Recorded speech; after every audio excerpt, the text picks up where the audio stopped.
pongezi mlizotupa juu ya uchumi wetu hapa Zanzibar. Nadhani growth rate yetu imekuwa nzuri. Kipindi hapo nyuma kidogo tulikuwa tuna changamoto ya inflation, ambayo kwa kweli sasa hivi imeanza kukaa vizuri na yenyewe, na miradi ya maendeleo imekuwa mingi kiasi cha kwamba inatupa matumaini ya growth rate yetu kuweza kupanda zaidi.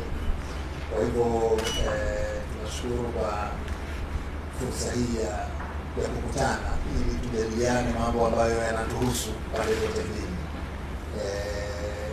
Umeeleza vizuri masuala yote yanayohusu muungano. Nadhani sisi tunaridhika kwamba kuna vikao vile vya muungano kila mara, na kwa kweli changamoto nyingi zimeshafungwa, zilizobakia ni chache.